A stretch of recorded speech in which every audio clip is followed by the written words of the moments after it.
کیونکہ اپیل میں سارا کچھ دیکھنا ہے، اس میں جو ڈیو پروسیس ہے وہ ساری چیزیں دیکھنی ہے، ہر چیز ایگزامن ہونی ہے، قانون شہادت سارا کچھ دیکھنا ہوتا ہے. پھر معاملہ آیا کہ جی اٹارنی جنرل صاحب کی اسٹیٹمنٹ تھی 3 سال سے زیادہ سزا نہیں ہوگی انڈرٹیکنگ، وہ چیز بھی ختم ہوگی. اب میں سمجھتا ہوں کہ اس وقت سارا برڈن ہے آئینی بینچ پہ. آئینی بینچ میں سمجھتا ہوں کہ اس نے بہت بڑی جو ہے وہ ایک فیصلہ ایسا کیا جس میں کوئی ریزن لاجک لیگل ریزن نہیں تھی.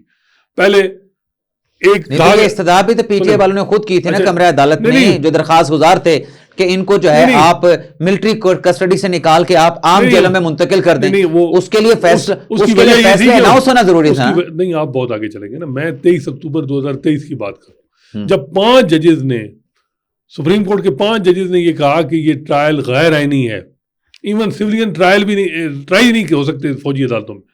وہ چیلنج ہوتا ہے. سردار طارق صاحب آپ بھی موجود تھے. 2 منٹ کی ہیئرنگ ہوتی ہے اور اس کے بعد جو ہے وہ سسپینڈ کر کے ٹرائل الاؤ کر دیتے ہیں. وہ تو لیگل ریکوائرمنٹ ہوتی ہے.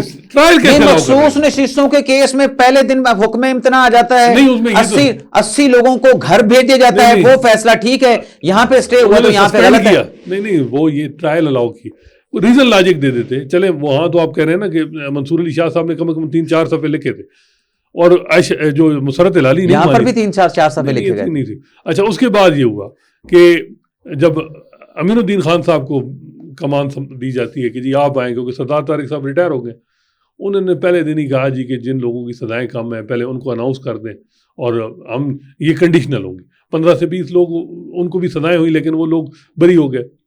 اب جو لوگ ہیں، اب انہوں نے کہا جی آپ ملٹری کورٹ فیصلے بھی دیتے. ٹرائل الاؤ کرائے سپریم کورٹ نے، فیصلے سپریم کورٹ نے دلوائے. سپریم کورٹ پہ برڈن ہے. دنیا جس طریقے سے اس معاملے کو دیکھ رہی ہے، آئینی بینچ پہ اب سارا ہے کہ معاملہ کہ کیا آپ سمجھتے ہیں کہ یہ ساری چیزیں ٹھیک ہوئی یا نہیں. آئینی بینچ جس کی کریشن ہی حکومت نے کی ہے، اس سے ایکسپیکٹ ویسے کیا کیا جا سکتا ہے. اب بہت سے لوگ کہتے ہیں جی اب یہ معاملہ آئینی بینچ اس کو لمبا کرے گا، اس کو نہیں چلائے گا. اب آئینی بینچ کو چاہیے کہ جنوری کے پہلے ہفتے میں ہی کنکلوڈ کرے اور فائنل فیصلہ کرے، چاہے وہ اس ٹرائل کو انڈورس کر دے، ٹھیک ہے، یا تاکہ لوگ ہائی کورٹ میں جائیں اپنی اپیلیں فائل کریں، ریٹ فائل کریں. سوری، اپیل تو ہے نہیں. ادروائز میں سمجھتا ہوں کہ وہ ان کو چاہیے کہ جو ہے وہ یہ جو لمبا کرنے کا کہ جی اب سزائیں ہو گئی ہیں. دیکھیں، یہ اگر درخواست گزار خود جا کے عدالت سے استدعا کریں، دیکھیں انہوں نے حلف نہیں لیا. اب دیکھیں نا، انہوں نے حلف نہیں لیا، لیکن درخواست گزار ابھی کیس انہوں نے مشروط کر دیا نا. حتمی فیصلہ تو عدالت نے نہیں دیا. جب درخواست گزار خود جا کے کہیں کہ ان لوگوں کو آپ ملٹری کسٹڈی سے نکال کے عام جیلوں میں منتقل کریں، اور سارے اتفاق رائے سے سارے اپنی کنسنٹ دے رہے ہوں، تو یہ کنسنٹ آرڈر تھا. آپ آرڈر تو پڑھیں، 13 دسمبر 2024 کا آرڈر تو پڑھیں. کنسنٹ آرڈر ایک چیز ہوئی ہے نا، ہم امین الدین خان پہ کیوں ملبہ ڈالیں؟ کیونکہ اب دیکھیں عمران خان کے بھانجے حسان نیازی، ان کو بھی سزا ہوئی ہے 10 سال. جی ان کو بھی، عباد فاروق کو بھی 2 سال. ان کو بتایا جا رہا ہے کہ وہ کوٹ لکھپت جیل میں منتقل ہو چکے. کم از کم یہ ہے کہ اب سیولین کے کسٹڈی میں ہے، جیل مینول ان پہ اپلائی ہوگا، فیملی ملاقات کر سکتی ہے، اور جس طریقے سے عام قیدیوں کو جس طرح جیل میں ایک رائٹ حاصل ہے ان کو بھی ہوں گے. اس حد تک تو یہی معاملہ تھا کہ ان لوگوں پہ فیملی کا پریشر تھا، چودھری اعتزاز حسن اور خواجہ احمد حسن، کہ جی آپ ان لوگوں کو چاہے جو بھی ہے، تاکہ یہ ملٹری کسٹڈی سے یہ عام جو جیل ہیں جو سویلین جیل ہیں ان میں آئیں. تو پھر پریشر اعتزاز حسن پہ تھا، جوادت خواجہ کے وکیل پہ تھا، تو ہم امین الدین خان پہ کیوں ملبہ ڈالتے ہیں؟ اس کو کیوں مورد الزام ٹھہراتے ہیں؟ ان کو چاہیے تھا کہ ضمانت دیتے ہیں. ضمانت کی درخواست ان کے پاس نہیں تھی. نہیں، ضمانت دے دیتے خود. نہیں، کیسے دے دیتے؟ دیکھیں معاملہ یہ ہے کہ یہ جو معاملہ ہے نا، اس میں اب یہ بتائیں، پہلے تو میں یہاں پہ سننے والوں کو بتا دوں کہ حسنات ملک صاحب نے جو بتایا نا، اپیل آپ کر سکتے ہیں ملٹری کورٹس کے فیصلے پہ 14 دن میں، لیکن یہاں پہ 14 دن کے اندر، لیکن یہاں پہ چونکہ کیس سپریم کورٹ میں پینڈنگ پڑا ہے، تو سپریم کورٹ کے آئینی بینچ نے یہ کہہ رکھا ہے کہ یہاں پر جو 14 دن والی جو لمیٹیشن ہے اس کا اپلائی نہیں ہوگا جب تک سپریم کورٹ فیصلہ نہیں کرتی. اچھا، رائٹ آف اپیل جو ہے یہ with in the military court ہے. وہاں سے اگر آپ کو ریلیف نہیں ملتا، آپ کی سزا ختم نہیں ہوتی، آپ کی سزا میں ریمیشن ہوتی ہے، کمی ہوتی ہے، آپ اتفاق نہیں کرتے، آپ آرمی چیف سے رحم کی اپیل کر سکتے ہیں، آپ صدر پاکستان سے رحم کی اپیل کر سکتے ہیں.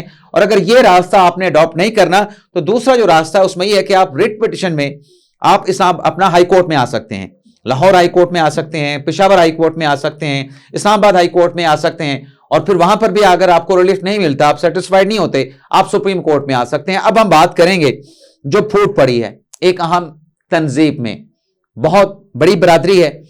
حسنات ملک صاحب, وکلا آپس میں کیوں لڑ رہے ہیں, کیوں جھگڑ رہے ہیں, کیا اختلاف لیکن ایک پیدا بات ہوا؟ تو عمران, یہ اب ہم چلیں وہ تو کریں, لیکن میسج تو دے دیا پاکستان ایبسلیوٹلی ناٹ والا کہ یورپی یونین, امریکہ اور تیسرا کس کا تھا, برطانیہ, تینوں نے کنسرن شو کی اور سپریم پاکستان نے, پاکستانی ریاست نے پھر بھی سزائیں دی ہیں. جی بالکل, ایبسلیوٹلی ناٹ. اچھا میں بات کر رہا تھا, اب کیا میرا یہ آپ سے سوال ہے کہ اب عمران خان جو نعرہ ایبسلیوٹلی ناٹ, کیا اب وہ چیز جو ہے حکومت کے پاس آ گئی ہے؟ لیکن یہ بھی دیکھ لیں GSP پلس میں $5.4 بلین ہماری ٹریڈ اینول ہم ایکسپورٹ کرتے ہیں چیزیں, کیونکہ ڈیوٹی فری چیزیں ہیں.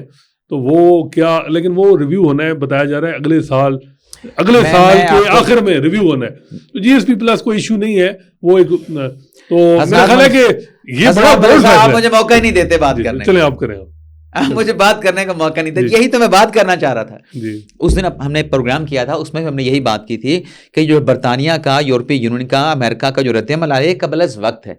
یہ اگر سپریم کورٹ کا فیصلہ ہو جاتا تو اس کے بعد آتا تب بھی ٹھیک تھا, یا یہ جو رائٹ آف اپیل ان کے پاس جتنا بھی ہے ملٹری کورٹس کی سائٹ پہ, یا پھر ہائی کورٹ میں جو ریٹ فائل کرنے کے آپ کے پاس رائٹ ہے, ان میں اگر فیصلے ہو جاتے تو پھر ان کا ریئیکشن آتا تو میرے خیال سے زیادہ مناسب ہوتا. اور جہاں تک آپ نے بات کی, ظاہر سی بات ہے, اس سے تاثر تو یہی لیا جائے گا کہ ایک طرف ان کا ریئیکشن آیا, انہوں نے ان ٹرائل کے اوپر سوالات ریز کیے, گہری تشویش کا اظہار کیا, لیکن آج مزید 60 ملزمان کو اگر 9 مئی میں کنوکٹ کر دیا گیا ہے تو یہ رسپانس ہی ہم کہیں گے, ایبسولوٹلی ناٹ ہی اس کو کہیں گے.